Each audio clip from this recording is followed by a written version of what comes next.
નમસ્તે. સ્વાગત છે આપનું આપણા કાર્યક્રમમાં કે જેનું નામ છે ગોષ્ઠ વિથ વિકલ્પ કોટવાલ. થોડા વખત પહેલા નેટફ્લિક્સ પર એક મૂવી જોવાનું થયું જેનું નામ છે કોર્ટ. કોર્ટ સ્ટેટ વર્સિસ અ નોબડી. હું કહીશ કે પાછલા અમુક સમયમાં મેં જેટલા પણ નવા મૂવીઝ જોયા છે એ તમામ મૂવીઝમાં this is the best movie. આનાથી સારું મૂવી મેં બીજું કોઈ નથી જોયું. લગભગ 2025ના વર્ષમાં રિલીઝ થયું હતું. મૂળ રીતે તો એ તેલુગુ ભાષાનું મૂવી છે, પણ જેમ અત્યારે આપણે ત્યાં સાઉથ ઇન્ડિયન મૂવીઝ ધીરે ધીરે હિન્દીમાં ડબ થઈ રહ્યા છે અને બહુ સારું છે. હિન્દી ફિલ્મ ઇન્ડસ્ટ્રીની અંદર હવે પ્લોટ્સ એવા નથી હોતા કે જેમાં સામાજિક મુદ્દાઓ, કાનૂની મુદ્દાઓ ઉપર ખુલીને વાત થતી હોય. સાઉથ ઇન્ડિયન મૂવીઝમાં વાત ખૂબ જોવા મળે છે. આપણા કલ્ચરની વાત પણ એમાં ખૂબ સારી જોવા મળે છે. તો સારી વાત છે કે હવે મૂવીઝ હિન્દીમાં ડબ થઈને આવી રહ્યા છે અને આપણને જોવા મળી રહ્યા છે. આપે જો આ મૂવી ન જોયું હોય તો આપને આગ્રહ રાખીશ કે આપ નેટફ્લિક્સ પર જઈને આ મૂવીને ખાસ જોશો. મૂવીનો પ્લોટ કંઈક એવો છે કે એમાં એક લગભગ 19 વર્ષની ઉંમરનો એક છોકરો બતાવવામાં આવ્યો છે અને એને લગભગ 17 વર્ષની ઉંમરની એક છોકરી સાથે પ્રેમ થઈ જાય છે. થાય શું ખોટું છે? પણ ટ્વિસ્ટ ત્યાં આવે છે કે આ પ્રેમ એ પેલી છોકરીના કાકાને મંજૂર નથી હોતો. એના કાકા એટલે એમાં કેરેક્ટર બતાવવામાં આવ્યું છે કે જે ટિપિકલ એક પેટ્રિયાર્ક હોય. પેલો રૂઢિવાદી વ્યક્તિ કેવો લાગતો હોય, જડ માનસિકતાવાળી વ્યક્તિ કેવી લાગતી હોય, પ્રેમ વિરોધી વ્યક્તિ કેવો લાગતો હોય, એક્ઝેક્ટલી એવું એનું કેરેક્ટર બતાવવામાં આવ્યું છે. અને આમાંય પાછું છોકરી છે, છોકરી સાથે તો આખા કુટુંબની આબરૂ જોડાયેલી હોય. એક છોકરી આખા કુટુંબની આબરૂ સાચવવાની હોય ને આપણે ત્યાં તો એમને મંજૂર નથી હોતું કે એ કોઈક છોકરા સાથે આ રીતે પ્રેમ સંબંધમાં જોડાય. તો હવે કરવું શું? એ નક્કી કરે છે કે પેલા છોકરાનો આપણે સફાયો કરી નાખવો, એને કોઈ પણ રીતે હેરાન કરી નાખવો. તો એના ઉપર કોર્ટ કેસ કરે છે અને એ કોર્ટ કેસમાંથી બહાર આવવા માટે છોકરાને કેવી સ્ટ્રગલ કરવી પડે છે, આ સ્ટ્રગલની અંદર એક વકીલ એને કેવો સાથ આપે છે, એ છે આ મૂવીનો આખો પ્લોટ. ખૂબ સરસ રીતે મૂવી બનાવવામાં આવેલું છે, આપ જોશો.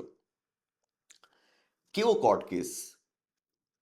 તો એ છોકરા ઉપર પોક્સોના કાયદા હેઠળ ચાર્જીસ લગાવવામાં આવે છે. પોક્સો શું છે? POCSO. 2012ના વર્ષનો સંસદનો એક કાયદો છે જેનું પૂરું નામ છે protection of children from sexual offences act 2012. બાળકો પણ જાતીય સતામણીનો ભોગ બનતા હોય છે, એમની સાથે પણ સેક્સ્યુઅલ ઓફેન્સીસ થતા હોય છે. આ ન થવું જોઈએ. આને જ તો રોકવા માટે 2012ના વર્ષમાં આપણી સંસદે આ એક કડક કાયદો બનાવ્યો હતો. આ કાયદાની જોગવાઈ પ્રમાણે 18 વર્ષ કરતાં ઓછી ઉંમરની વ્યક્તિ સાથે, એ બાળક સાથે, તરુણ સાથે કે જો કોઈ પણ પ્રકારની સેક્સ્યુઅલ એક્ટિવિટી કરવામાં આવે છે, એની સાથે જાતીય સંબંધ રાખવામાં આવે છે, તો એ કાયદાની નજરમાં ગુનો બને છે. નોંધનીય બાબત એ છે કે આ સેક્સ્યુઅલ એક્ટિવિટી એ વ્યક્તિની મંજૂરી વગર અથવા તો મંજૂરી સાથે થઈ હોય. મંજૂરી વગર કે પછી મંજૂરી સાથે થઈ હોય, બંને કિસ્સામાં એ ગુનો બને છે. અગત્યનું થયું ને? તમે એવું દાવો ન કરી શકો કે આ સેક્સ્યુઅલ એક્ટિવિટીમાં તો એની કન્સેન્ટ હતી, એની મંજૂરી હતી, તો એ ગુનો ન ગણાય. નહીં, ગણાશે. મંજૂરી વગર કે મંજૂરી સાથે બંને કિસ્સામાં એ ગુનો બને છે. જરૂરી હતું કે બાળકોને સેક્સ્યુઅલ ઓફેન્સીસથી બચાવવા માટે એક મજબૂત કાયદો આપણે બનાવીએ. પણ આ કાયદો બન્યાને અત્યારે 12-13 વર્ષનો સમય તો વીતી ગયો. આટલા સમયમાં આપણે જોઈએ છે કે કાયદાનો સારો ઉપયોગ ઓછો થયો છે, એનો દુરુપયોગ વધારે થયો છે. જ્યાં પણ દેખાય કે બે નાના છોકરા છોકરી એકબીજાના પ્રેમમાં પડ્યા છે અને પરિવાર એવો છે કે જેના આવા પ્રેમ સંબંધ મંજૂર નથી હોતા. આપણે ત્યાં તો ધર્મના નામ પર, જાતિના નામ પર પ્રેમ સંબંધ આપણે નકારતા જ હોઈએ છીએ. અરે વિધિન કાસ્ટ પણ નકારતા હોઈએ છીએ ને. તો જ્યાં જ્યાં આવા પ્રેમ સંબંધને નકારવાના હોય તો જોઈ લેવામાં આવે કે ઉંમર કેટલી છે, 18 વર્ષ કરતાં ઓછી છે, તો પોક્સોના કાયદા હેઠળ સામેવાળા પાત્રને ફસાવી દો. એક સર્વે પ્રમાણે પોક્સોના કાયદામાં જે કોઈ પણ કેસીસ થયા છે એમાં લગભગ 24-25% કેસીસ એવા છે કે જેમાં એક કપલ, એ છોકરો છોકરી બંને એકબીજા સાથે રોમેન્ટિક રિલેશનશિપમાં હતા, પણ પોક્સોના કાયદાનો ઉપયોગ તમે કરી લીધો. તમારે તો ચાર્જ મૂકી દેવાનો છે ને, પછી જોયું જશે. અને સર્વે સાથે એ પણ કહે છે કે 80% કેસીસ એવા છે, 80%, 80%, કે જેમાં કેસ એ છોકરીના મા બાપે પેલા છોકરાની વિરુદ્ધ કર્યો હોય. કાયદો જેન્ડર ન્યુટ્રલ છે, બરાબર. તો આમાં આરોપી તો છોકરી પણ બનવી જોઈએ ને. બને છે પણ બહુ ઓછા કિસ્સામાં. મોટાભાગના કિસ્સામાં આપ જોશો 80% કિસ્સામાં આરોપી એ છોકરાને જ બનાવવામાં આવતો હોય છે, માની લેવામાં આવતું હોય છે કે એણે બળાત્કાર ગુજાર્યો હશે, બરાબર, સ્ટેટ્યુટરી રેપની વ્યાખ્યામાં ઓટોમેટિકલી આવી જાય છે. તો આ કાયદાનો વ્યાપક દુરુપયોગ થઈ રહ્યો છે અને મૂવીમાં પણ આ જ બતાવવામાં આવ્યું છે. કેટલો સરસ મજાનો મુદ્દો એ લોકોએ ત્યાં આગળ લીધો છે, બરાબર.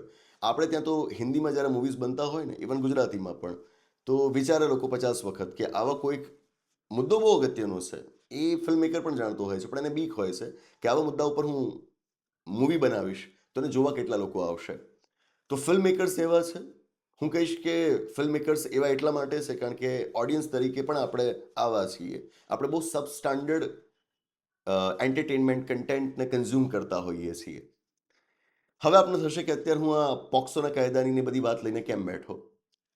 કારણ એ છે કે આવો જ વધુ એક દુરુપયોગ હમણાં સુપ્રીમ કોર્ટના ધ્યાને આવ્યો અને સુપ્રીમ કોર્ટે આ સંદર્ભે એક ઓબ્ઝર્વેશન આપ્યું છે કે પોક્સોના કાયદાના દુરુપયોગને અટકાવવા માટે આપણે સરકારને કહીએ કે એ કાયદાની અંદર રોમિયો જુલિયટ ક્લોઝ દાખલ કરે. કયું clause? Romeo Juliet clause. Romeo Juliet વિશે આપ જાણતા જ હશો. એક યંગ લવર્સનું એક કપલ ઇટલીના, અને શેક્સપિયરે આના ઉપર આખો એક ડ્રામા તૈયાર કર્યો છે, રોમિયો એન્ડ જુલિયટ, બહુ પ્રસિદ્ધ છે.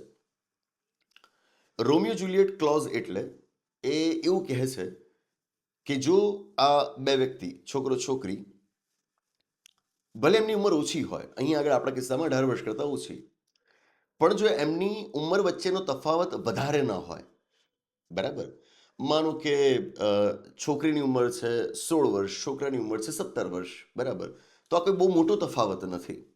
એ સિમિલર એજના હોય અથવા તો એમની વચ્ચેનો એજ ગેપ બહુ નાનો હોય, ઉંમરનો તફાવત બહુ ઓછો હોય, માની લો ને કે મેક્સિમમ 3 વર્ષ, 2-3 વર્ષથી વધારે એમની વચ્ચે ઉંમરનો તફાવત ન હોય. તફાવત જો આટલો ઓછો છે અને બંને કોન્સેન્સ્યુઅલ રોમેન્ટિક રિલેશનશિપમાં છે, એટલે કે બંને એકબીજાને પ્રેમ કરે છે અને એમની વચ્ચેની રિલેશનશિપ રોમેન્ટિક છે અને કોન્સેન્સ્યુઅલ છે, સૌથી અગત્યનું એ મંજૂરીવાળું છે, તો આ સ્થિતિમાં આપણે એમને આ કાયદાની જોગવાઈઓમાંથી બાકાત રાખવાના હોય.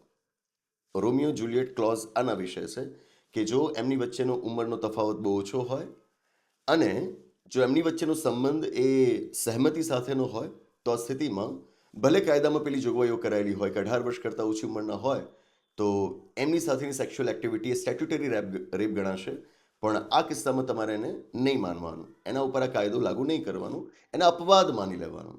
અપવાદ માનવું એને જ કહેવાય રોમિયો જુલિયટ ક્લોઝ. પહેલી વખત અમેરિકાની અંદર આ ક્લોઝનો ઉપયોગ કરવામાં આવ્યો હતો અને બીજા અમુક દેશોની અંદર પણ આ ક્લોઝ લાગુ કરાયેલું છે. હવે માંગ થઈ રહી છે, સુપ્રીમ કોર્ટ કહી રહ્યું છે કે તમે આને ભારતની વ્યવસ્થામાં પણ દાખલ કરો. જોઈએ થાય છે કે નહીં. સમજવાનું એટલું છે કે કાયદાઓ કડક હોવા જોઈએ. અમુક ઓફેન્સીસ, અમુક ગુનાઓ જેવા હોય છે કે જેને નાથવા માટે તમારે કાયદામાં સખત કડક જોગવાઈઓ કરવી જ પડે, પણ એ જોગવાઈઓ કરવામાં આપણે એ પણ જોવું જોઈએ કે એનો દુરુપયોગ ન થાય અને સાથે એના દુરુપયોગના કારણે ક્યાંક નિર્દોષ પ્રેમની હત્યા ન થઈ જાય, નિર્દોષ પ્રેમની હત્યા ન થઈ જાય, એ પણ આપણે જોવાનું હોય. તો સુપ્રીમ કોર્ટે આ એક ઓબ્ઝર્વેશન આપ્યું છે. જોઈએ હવે સરકાર આ વિષય ઉપર શું પગલાં લે છે. આપના વિષય ઉપર શું વિચાર છે નીચે કોમેન્ટ બોક્સમાં જણાવશો. આપણે આવી ગોષ્ઠીઓ કરતા રહીશું. બસ એ જ. તો આની સાથે આ ગોષ્ઠીની આગળ સમાપ્ત જાહેર કરીએ છીએ. આવનાર એપિસોડમાં આવી જ કોઈક નવી વાત સાથે, એક રસપ્રદ ચર્ચા સાથે, એક નવી ગોષ્ઠી સાથે પાછા મળીશું. આભાર. નમસ્તે.